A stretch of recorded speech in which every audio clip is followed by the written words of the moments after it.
moderator. My program says, you're going to put me in charge. I'm going to follow the program. Decency and order. Amen?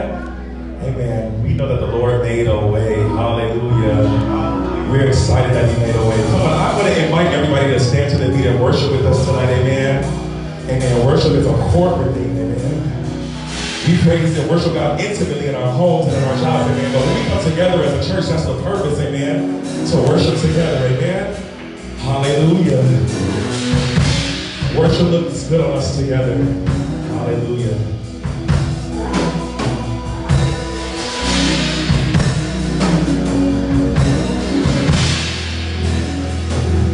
Standing here, not knowing how we'll get through this test, but holding on to make you know that nothing can catch you by surprise. You got this figured out, and you're watching us now. Come on.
worship.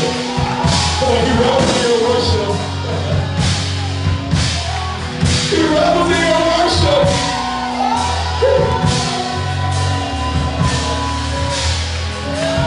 Hallelujah. He revels in your worship. Come on, worship the King. Come on, worship the King. Come on, worship the King. Hallelujah. Hallelujah. Oh, God. Oh,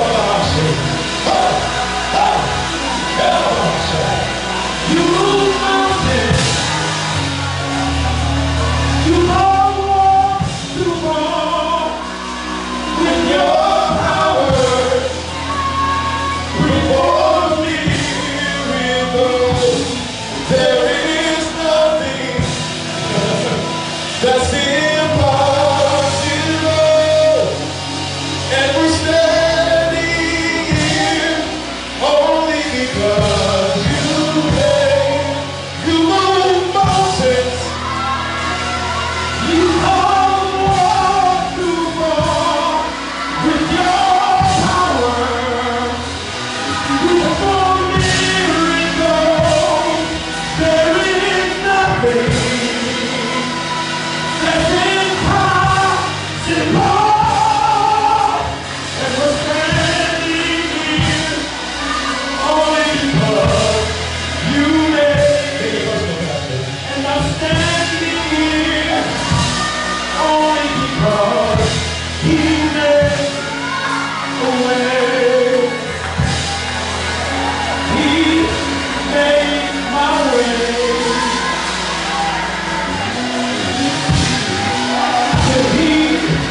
He made my way. I said he made my way.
What better time to have a moment of freedom than in a moment of worship, amen? We're going to have our moment of freedom, amen. Verse from Sister Angela, amen, the head nurse. And then from Minister Fred King, amen. Hallelujah.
God for Pastor Bart. I've never seen, well, I don't know a lot of men that are integral like he is. Even if he doesn't agree, he gives you a God bless. And, you know, he still loves to support, but, you know, hey. But he's a great man, and I love you for that. Amen.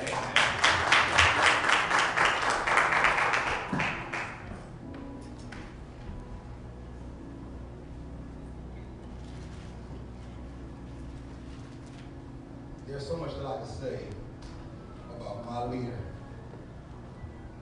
my superintendent, my administrative assistant, and my father.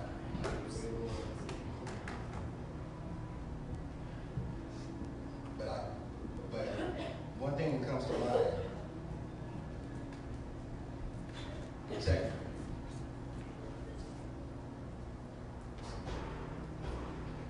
And not just a protector, but one that uses his own influence to thrust me to where I need to be.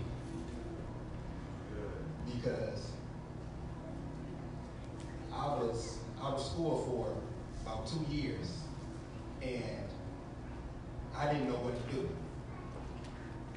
I told myself I was a failure. I told myself I can't do it. Yeah. And I was going to go all the way to Grand Rapids. And I didn't tell nobody. But I called my leader the day before I was supposed to have left and told him, Dad, I'm joining Job Corps for culinary. And he said, wait, if I can find you a school, would you go? I paused. But in that moment of silence, I thought about how he easily took me under his wing when he didn't have to. Amen. And I said, yes, sir. And so he said, okay, I'll call you back. Not even 10 minutes later, he called me back and said, okay, your appointment is Wednesday at 11 a.m. Be ready. He didn't tell me what to wear, but what I wore was exactly what he wore. I wore jeans, a dress shirt, a tie, and a blazer.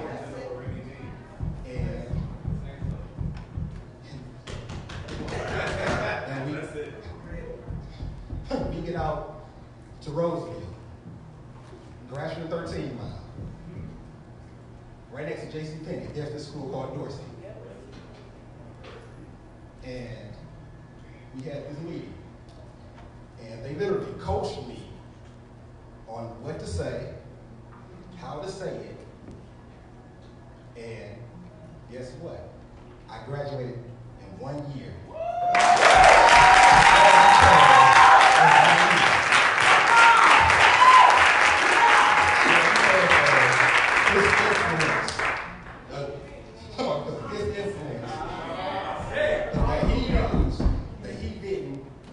Have to do for me. Yeah. But that caused my freedom because I was actually bound.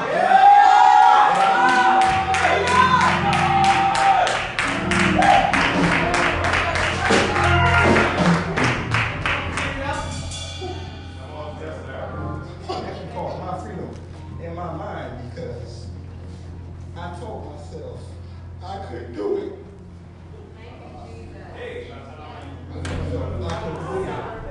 I told myself that I would be just like those that I was around.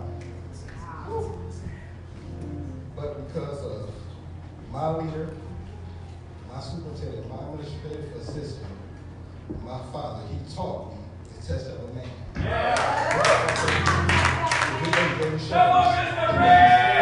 He takes like fluids, bumps and blows, How can smile and not to fear? Nothing is progress bars. But it takes a man to set the shoe while his other full of stars. It is in the victory that their brother makes. A man sitting against the wall, still stands erect to take the blows of fate. With his head held high, even bruised and pale, is a man who will win, faded to fight, for he is unafraid to fail. The test of a man. And that's exactly what he taught me. That's exactly what I stand on.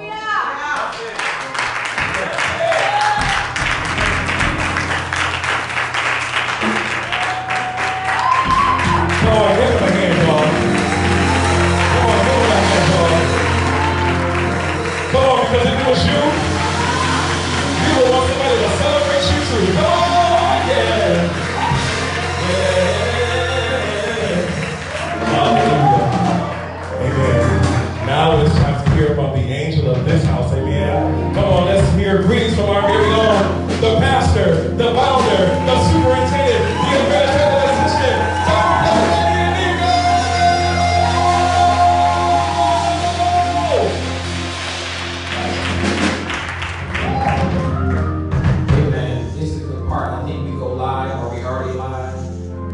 Good. So on Facebook, we welcome you. So they changed up on me this week. They've been training me, now they changed, right? But we welcome you to the hour of freedom, to the hour of breakthrough. And God is already here. So I don't care where you are, at home, at work, in the hospital, in jail. If you are watching this, I decree and I declare that God is about to meet you. And we want you to know that we are a church that loves on purpose, and we want you to live on purpose and embrace your destiny. God has a plan for your life. And tonight will be the moment that's going to change your whole life. So Facebook, we love you. Missionary P, this praise is for you, and we welcome you to the hour of freedom. Come on, put your hands together. I dare somebody open up their mouth right there and give God a praise.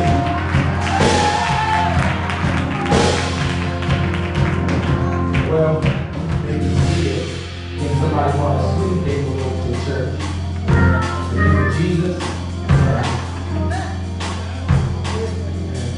Focus for him.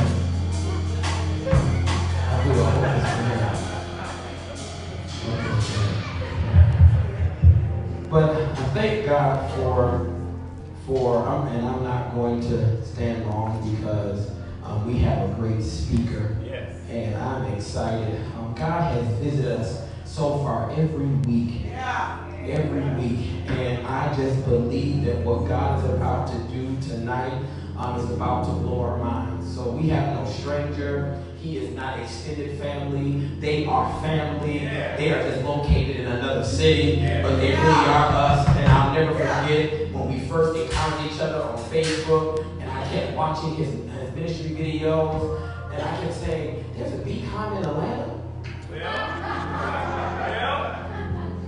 And I kept saying it, and then we finally linked up, and we went down there, and he ain't been able to get rid of me yet. And I'm just not excited about him, but I'm excited about the church that the Lord saw fit to put in his charge. He's pastored some of the greatest people I've ever met. They're hospitable, they talk for real. And I'm from BCOM. Y'all can give it up for them.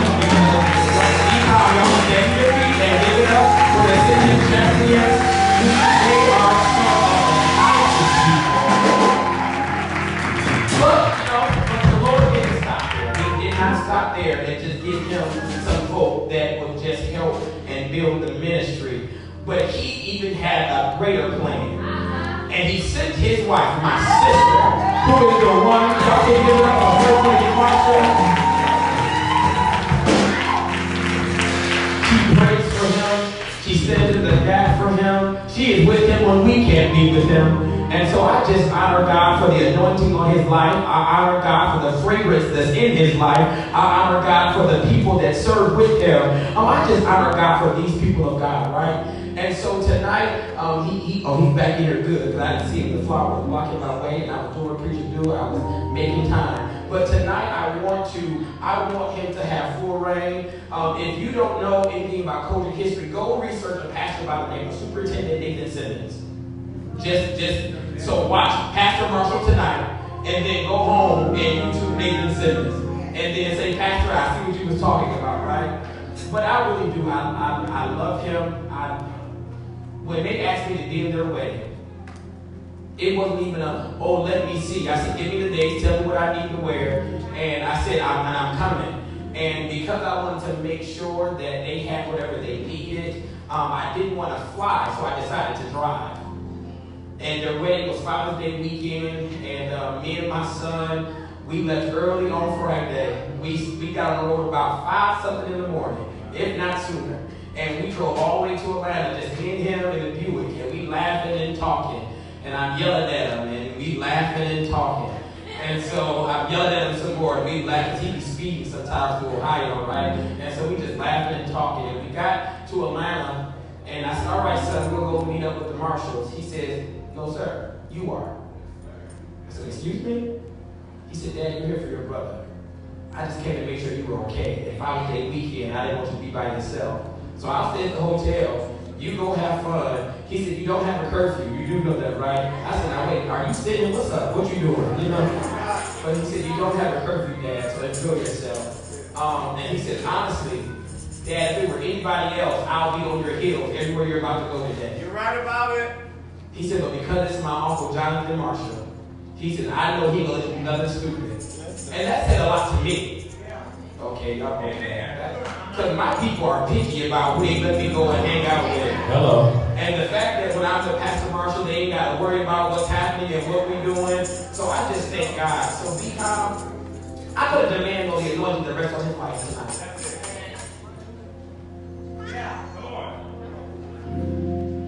I put a demand on the authority and the apostolic gift that rests on his life tonight. Yeah. That some of y'all been bamboozled by the fake stuff. But tonight we're going to see the authentic stuff. So I want you to stand to your feet and receive tonight. Put your hands together. Open up your mouth.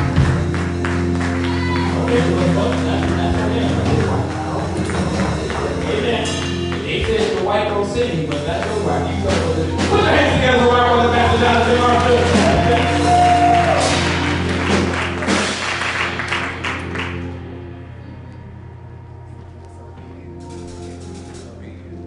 Praise the Lord, everybody. Praise the Lord, everybody. The Bible says, let everything that hath breath praise the Lord. Praise the Lord, everybody.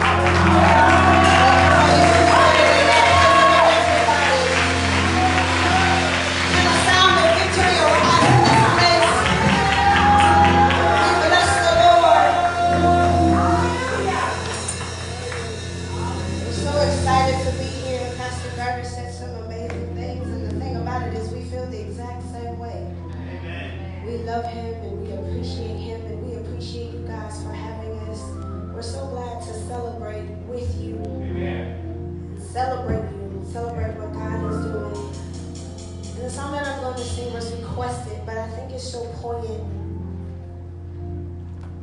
Because the only reason that we're standing here in this building and a part of this ministry is because God made a promise to the man of God.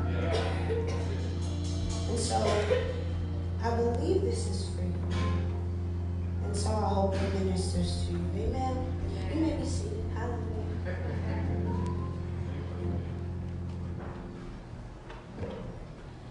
I will be with you. I will be with you. Yeah. I will be with you if you will only trust me.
For just a couple of seconds, I'm going to go right into the word of the Lord. Thank you so much. I want to go right into the word of the Lord. But there's a place in God that I desire for us to go tonight. And if you would help me, if you're looking for any form of entertainment, I promise you I have zero. But I come on assignment to do what God has called me to do. My nerves have been all over the place, and so I just want to do what God has instructed me to do. But can you help me for the next couple of moments? Can you open up your mouth and let a sound leave this room? Come on, y'all.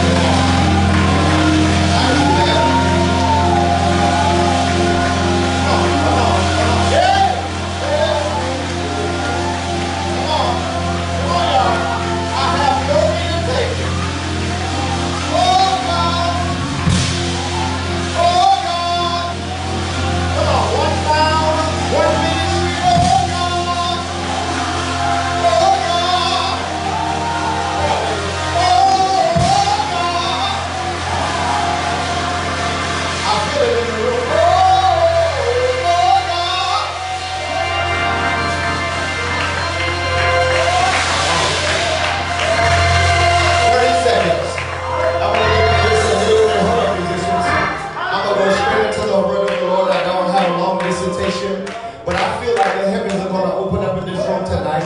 And if you would allow me for 30 seconds, I know y'all think it's hard on y'all, but imagine what I got to do these next couple of moments. Can you open up your mouth and you just begin to worship him and let a sound leave this room? Come on, begin to say something to come in, say something to him. Come on, say something to him. Tell him I'm open and I'm ready.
is if something that I have something to prove, I have nothing to prove because I did not come for you.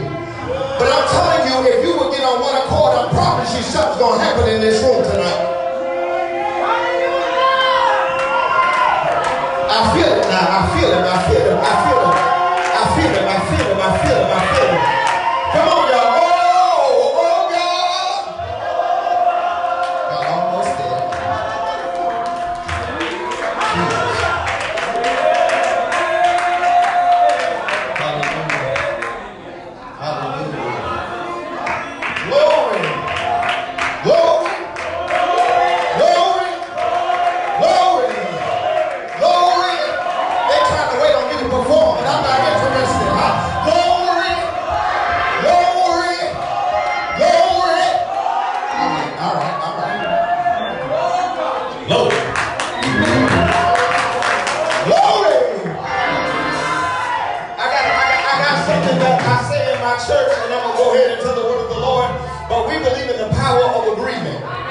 And because Be Calm and City of Champions is just one church, what we say is what I say, you say, and heaven picks it up, and God gets glory. So glory, glory, glory.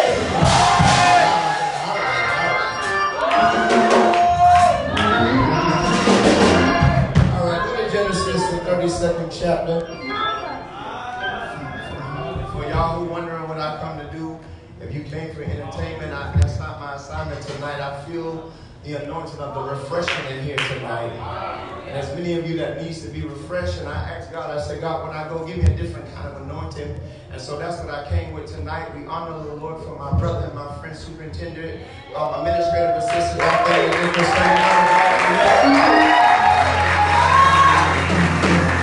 thank God for the man of God. And we thank God for Pastor Ray Shipman over here.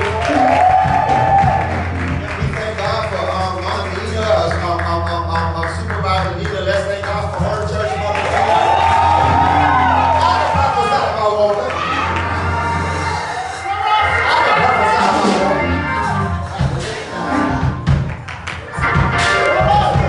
A little bit. Now, if you would do me a favor, I want you to stand for the reading of the word of the Lord. I got a prophetic declaration, and naturally, my stomach was on fleek. My stomach wouldn't let me be great for 2 days. I was scared to eat, and anytime it's time for me to go out of town, my saints will tell you that I usually get sick. That's how I know I'm in the right vein. And when I got over here, usually when I walk into church, I'm so nervous and I'm shaking like a hook in church. But tonight I was kind of clear that God sent me on assignment to do something.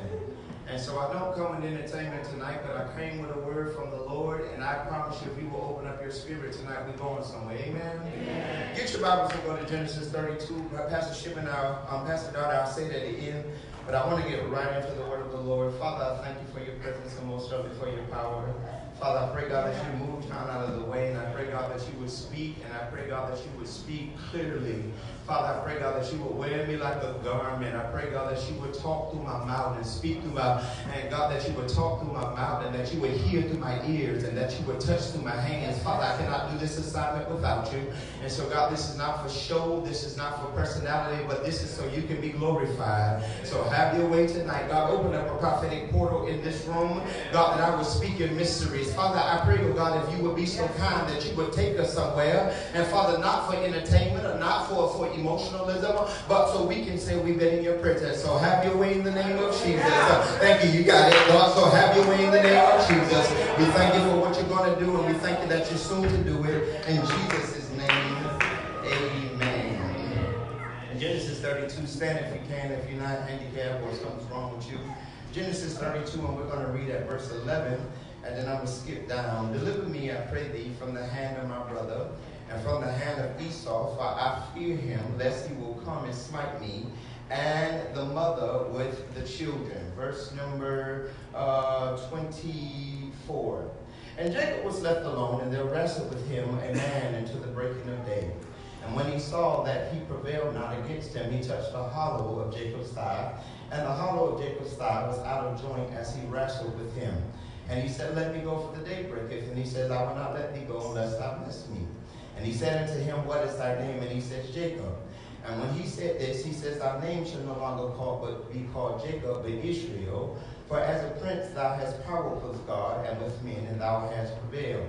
And Jacob asked and said, tell me, I pray thee, my name. And he said, therefore it is that thou doest ask me my name. And he blessed him there. And Jacob called the place of the name Peniel. This is the good part, for I have seen God face to face, and my life has been preserved. Be seated in the presence of the Lord.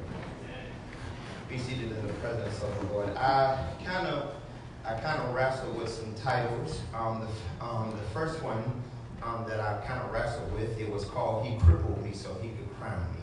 Wow. I kind of wrestled with that, and so I was like, well, that sounds good and it sounds catchy, but any preacher knows that when you get a catchy title, you got to work the text. And so I was like, that sounds good. And then I came up with this battle he chose me for, and that one sounds good. And then I went to God, my personal trainer, and when I was sitting over in the corner, I got something all together. So I want to go very briefly into the word of the Lord. The Bible says before us a very interesting story. And in this particular text, we are dealing with a person by the name of Jacob. Now, Jacob, his name means heel catcher. His name means shrewd. It means liar. It means trickster. He is literally called the heel catcher because he comes out of the womb, and when he comes out of the womb, the Bible says that he has his brother Esau by his heel because there was a competition about who would come out of the womb first. The Bible says that Jacob's name means shrewd, it means liar, it means trickster. And I know that doesn't mean anything to you, but I have to tell you that I was always at a disadvantage in my life. I have never had an easy life. Pastor Superintendent Nichols, I've never had an easy life. All of my life, like with Sophia, I've had to fight.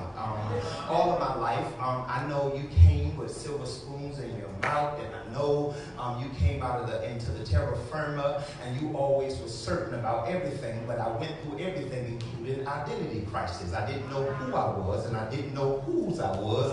All I knew was there was a call on my life. I knew that God wanted to use me for such a time as this, and then I had the daunting task of trying to survive church. I know none of y'all have never been through this, but because I have been on the earth for almost 40 years, I've been in church, and when I was a little boy, they started calling me names before I knew what they meant. So if you want a religious sermon tonight, you got the wrong preacher, because I was a little boy in church, and because I was expressive in worship, I didn't even know what a sissy was, but they called me a sissy. I didn't know certain titles. I didn't know certain things, but all I knew that I wanted to please God with everything in my being. I knew that I wanted to be saved. I knew, like the other children in church, I was crying out, Father, what must I do to be saved? And so here now, I was named the thing. I was named Jacob. I was put at a disadvantage, and I know y'all don't know what this means, but they were pushing the other kids that didn't have it, and they were putting me in the last place. And while the other little boys was preaching the messages, y'all looking at me like I'm crazy, unbothered. While the other little boys was preaching the messages, it was me that was writing them, but they were getting the credit. And so here I am now. I'm going through identity crisis because my life has never been easy. So when I was a little boy, I'm talking about me and the superintendent, my identity crisis, or the things that I was going through, was not the typical things that everybody else was going through, because the other little kids were worrying about prom and who they were going to date, but I was going through trying to figure out what God wanted from my life. And the truth of the matter is, you think I'm talking about sexuality, but I'm not talking about sexuality, because it's a lot of straight people with identity crisis. And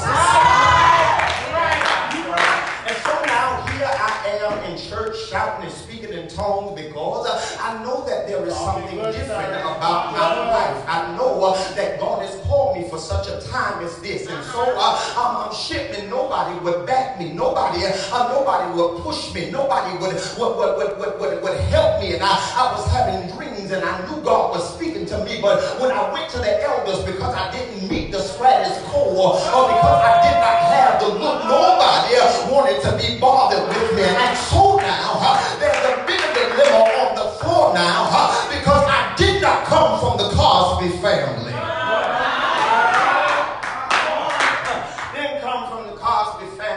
truth of the matter is, we look at Jacob.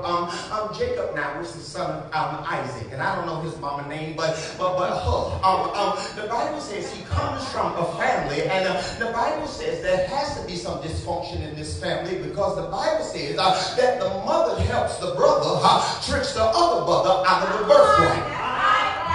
And so now I come from this family. Now y'all ain't gonna help me. I felt like for a long time, Mama, if you're watching, I'm sorry, but I felt like a long time that my mother did not like me, because I felt like the things that I wanted a simple answer for, I got a churchy answer. So now I'm growing up, and not only y'all looking at me crazy, but I'm still looking at people with identity crisis. But I grew up now trying to figure out what God wanted me to do, and there was nobody for me to call on. There was nobody for me to try to disciple or to figure all of this stuff out. And so now, as a result, all of my life, I've always had to be better. I couldn't just prophesy. I had to give the mysteries of God. I couldn't just preach like some of y'all looking at me. I had to be singing what somebody else was not singing, because my life ain't never been easy. I was labeled from the beginning. I was labeled a misfit. I was labeled a sissy. I was labeled a liar. I was told I never was going to make it. And all I wanted to do was serve God. Surviving church is one of these things, like the Bible says down there, it's this man by the name of Jacob. And so Jacob is a survivor. I know y'all don't know her, but Prophetess Beyonce wrote a song, and she says, I'm a survivor. And she said, now, see, one of the things about my life, when I married my wife, is one of the things that we had to talk about on the dinner table, because I said, I want you to understand that you're about to marry somebody that's crazy. I said, I want you to know that you're about to marry somebody that their cornbread ain't got no eggs in it. I want you to know that you're about to marry somebody that the mall is open but ain't nobody shopping. Because now the pastor, Superintendent Nichols and Shipman, you would understand this, and many of you who are called, who feel like, God, am I called or am I crazy? Because I know that there's this call on my life, and all I want to do is serve God. But niggas won't keep my name out of their mouths. I don't bother with nobody. I stay in my lane. I keep my mouth closed. I talk to my friends and I go to work. But every time I turn around, niggas got my name in their mouth.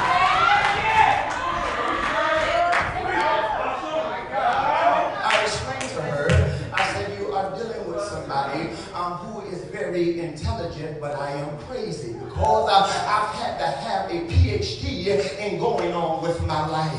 And I know some of y'all want to look at me like I'm crazy, but that's how somebody could be in your life for years. And when they decide to move, baby, all you do is change the page, because I have been here before. Baby, if you're going to leave my life, you're going to come with something, because the chances is I didn't care anyway. So now, Jacob, somebody say, preach, boy. I'm going to try. So the Bible says now that Jacob now, he does not come from the higher echelons. He doesn't come from the creme de la creme. He does not come from the University of Morehouse or Spelman or Clark. He did not go to the University of Michigan. All of his life that he had to figure it out. And Superintendent, if you're not guessed yet, I'm talking about you. Isn't it funny? Isn't it funny in your life that when you need, when everybody needs you, you're always available? Isn't it funny when everybody needs you, your pockets are always open? Isn't it funny when everybody needs you, they can run to you and you are a shoulder to cry on? Oh, SWV said it just like this. Who do I run to when I need love? Oh my God, who do I run to when I need somebody to talk to? Because as I scroll down my iPhone 10, I seem to get voicemail. The same people that rode in my car, the same people that borrowed money, the same people that took my usage rate up on my credit card, they ain't nowhere to be found. And so now I got a PhD of standing alone. I know y'all don't know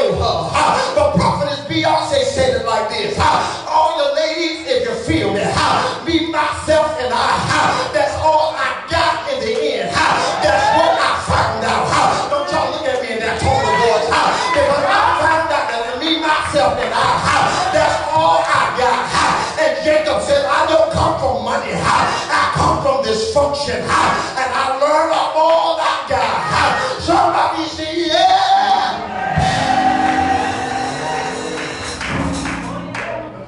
The Bible says now, if you, never mind. The Bible says now he tricks Esau out of his birthright alongside of his mother. I know for you, for a long time, me and my parents and I have had enmity because I felt like they didn't like me. I felt like when it came to my sister, Mom, you watching? Sorry. But I felt like when it came to my brothers and sisters, when whatever they went through, they were always at their disposal. But John had to figure it out. And so I felt like I was thrown out there like Aladdin and Jasmine on a magic carpet ride, and I had to figure out life on my own, not knowing that it was a setup. Bible says before the very interesting story. Bible says now that Jacob begins to flee for his life, and as Jacob begins to flee for his life, the Bible says he comes to his Laban, his uncle, and his uncle, and this is his mother's brother, Rebecca. And the Bible says he sees his cousin, a whole level of nasty. But the Bible says he sees his cousin, and the Bible says, oh my God, she is beautiful. I asked the saints on the van, I said, what did it mean? Oh my God, that when he saw his cousin, that he began to cry. And Tatiana said, it just means Pastor, the girl was fine. And so now he looks at his cousin, and it's just like a man when he sees a woman, he said, I'm going to get that. And for some of y'all men, when y'all see a man, y'all say, I'm going to get that. And so what happens now, oh yeah, don't look at me now, tell the boys, I saw you when you walked in the door, child. The Bible says now he sees her, and he says, I'm going to get that. The Bible says, I'm a try, bro. The Bible says he goes to his uncle, a level of dysfunction, and he begins to ask, oh my God, he begins to ask, what do I got to do to get Rachel's hand? Bible says, Laban says, work here for a month. And as he begins to work, the Bible get there quick, but I got something to say. The Bible says as he begins to work, oh my God, the Bible says 1 month turns into 7 years. And he begins to work for what he thought he was working towards.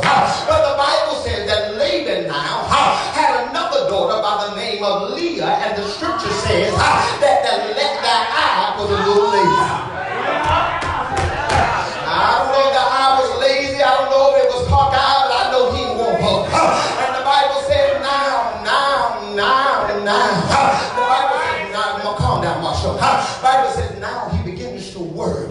And as he begins to work, the Bible says now that it's time for a ceremony. And the Bible says now the uncle begins to give them a festive event or a wedding or of sorts. And the Bible says that now Jacob, thinking that he had worked for Rachel, the Bible says after his wedding night, he realized that his uncle, oh my God, had switched out Rachel for Leah. And so now you have to understand that everybody wants to talk about the matrix of who I am. Everybody wants to talk about the fact that I pop off. Everybody wants to talk about the fact that I got a smart mouth. Everybody wants to talk about the fact that I cuss you out. But you have to understand I didn't start out like this because my family did me in. And so if my not yet. And so because my family did me in, I don't trust nobody. I know I go to church and speak in tongues, but I don't trust you. When you leave my house, when I leave my house, you gotta leave too, because I don't trust you. I don't got no alarm system, but I'll start hitting the buttons on the microwave because I want you to think I got an alarm system, because you gotta get out of here, because I don't trust you.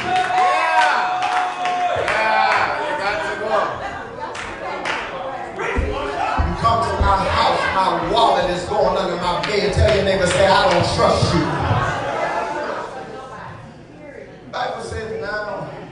The Bible says now, preaching the Lord, the Bible says now this boy has in a life of dysfunction. And now, isn't it funny, Pastor, because I'm going somewhere with this, isn't it funny that your life has never been easy, but God has always used you to heal somebody else? You know what? I'm trying to tell you, girl. What happened? Because I've been still trying to figure out how it is that God will use me to talk everybody into better, but I was still struggling. Marshall, you came to preach tonight, do it. I was wondering how it is that I would tell everybody that they were going to be healed, but my stomach was still hurting. How it is that I was telling everybody that they was going to be all right, but I was taking my shoes off at the altar. I was wondering how I was going to tell everybody it was going to be all right, but I was depressed within myself. What I love about God in his infinite wisdom is that God set it up, God, that we couldn't go back to our mother. He set it up that we couldn't go back to our father, because the truth of the matter, I better not say that. The truth of the matter is that sometimes that they're depending on us. My God, before I take it back, I'll add more to it. The truth of the matter is that God set it up that sometimes I'm on the highway and I want to strap myself in and kill myself. Isn't it funny, every time that you go through, the only answer the enemy gives you is death. You know why the enemy wants you to die? Because if you die, you're no longer a threat. If you die, they no longer have covering. And so the enemy's been trying to take you out since the beginning because you know you're going somewhere. Bible says, y'all sit down. Bible says now that Laban now tricks Jacob, and Jacob is furious now because somebody, I'm about to touch some stuff and y'all gonna be mad with me, but I come to work tonight. Because some of my anger is not but towards nobody but my family. Because it was not somebody outside of the family that touched me, it was somebody in the family. Bible says now, I'm going to stay right there. I got my foot on something. Because some of y'all try to act like y'all ain't got mama issues, but that's why when she called, you'll pick up the lady down the street phone faster than with your mama because you feel some type of way about mama. Oh, hello, walls. Bible says now he begins to work for this uncle. Now we see the dysfunction because the mama is a liar and a trickster. The uncle is a liar and a trickster. And everybody wants to point out your dysfunction, but you got it from somewhere. Everybody want to talk about what you're not, but cigarettes running your family. Everybody want to talk about that weed business, but your mama won't tell you that she used to smoke. Tell you that my dysfunction came from somewhere.